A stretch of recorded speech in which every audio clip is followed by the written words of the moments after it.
Tourism from Ireland's largest markets is down substantially on pre-pandemic levels as the industry learned last night that the VAT rate will remain at 9% until the end of August. Now, you might remember the rate was cut to 9% in an effort to support hotels, restaurants and other hospitality business hit during COVID. And it comes as Fáilte Ireland published worrying figures that show substantial decreases in visitors. Well, Eoghan Corry is the lead commentator on travel for media in Ireland. And Eoghan joins me now. Good morning to you, Eoghan. Good morning, Fran. And thanks for your time this morning. We really appreciate it. Thank you. Were you as surprised as I was to hear about this? Because I thought, if anything, that we'd be looking at more tourism. Yeah, it's recovering. It's not back to where it was.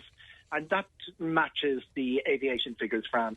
We had about 84% of the level of flights to and from the Ireland. Despite what Fáilte Ireland and Tourism Ireland might think, it's not marketing and wonderful campaigns that brings tourists to Ireland. It's access. And if the access is there, particularly from the low-cost airlines, the numbers will come. If the access isn't, the numbers won't. So what we've looked at, those figures, compared with 2019, Britain is down 21%, North America down 20% last year, mainland Europe 8%. Mainland Europe, probably the aviation levels are back to where they were. But certainly Britain, it's collapsing. It's partly a Brexit issue. The number of flights that are available to Heathrow, for instance, would have had more than 20 flights, around 20 flights a day from Dublin. That's down to 13. The regional airports also, where we had 3, 4, 5 flights to the likes of Birmingham, they're losing 1, 2 a day. So the level of access to Britain is down. So hence the figures are down. North America a little bit different because we lost the early months of last year because America was reluctant, a little bit slower to open up the Irish and the European routes than it was other countries. We should see that back to where it was this year, but Britain certainly remains a problem. What about our costs, Eoghan? Because we hear about this all the time. Are we becoming more expensive here? And is this part of the discussion as well? Yes and yes. Is it big for Irish people? Yes. Is it something we should be absolutely vigilant on? Major debate within Ireland. Internationally, I don't find the same concern. The reason is that everybody's costs are going up. And there's a big thing going in our favour that we sometimes discount because we live here, is that getting to and from a country tends to be expensive. In Ireland, it tends to be cheap. The reason is Ryanair. More than 70% of the flights to and from the Ireland are on one of the lowest average fare airlines. Their average fare is around €40. People paying for their priority boarding and everything are still getting fares at about €25, €30 cheaper than the average. So getting to and from Ireland is regarded as good value. Eating out in Ireland is compared with Southern Europe. There's no doubt you'll get your meal with your wine in Spain, Portugal, places like that. Less so in Northern Europe, less so, compared with Scandinavia and places like that. What we do have to watch, though, Fran, is where the likes of Scotland are going, because they're a very big competitor, very similar product, all the mist and the mountains and the golf and things like that, the fishing. We have to watch where the prices are there. Yeah, it's interesting. And what the hotel industry are telling us, with your international experience, is it valid them saying that 9% would have them on par with the rest of Europe, whereas 13.5 is overdoing it? Yes, the 13.5 is the high end for VAT.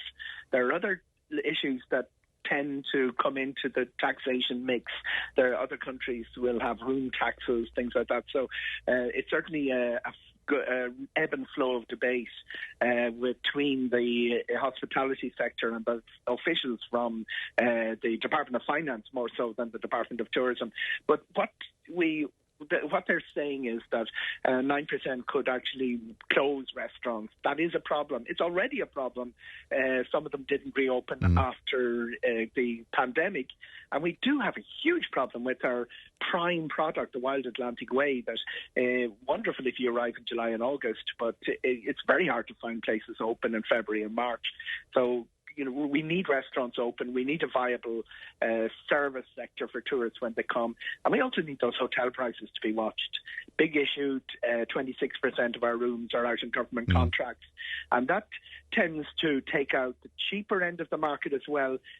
pushing the available rooms up to the very high end, the very expensive 5-star product, all very well for millionaires, but you need somewhere for the less wealthy to stay as well. For sure. And just finally, Eoghan, this year, 2023, and the summer coming, what are we looking at, do you think? Will we see any improvement in this? In terms of beds? In terms of beds, in terms of, Nothing instant. It's going to be a big challenge for the hotel sector. I'd be very interested. They're having their conference in 2 weeks' time in Killarney. Be very interested in getting good soundings from all the representatives in the industry there. Visitor attractions, they're struggling a little bit.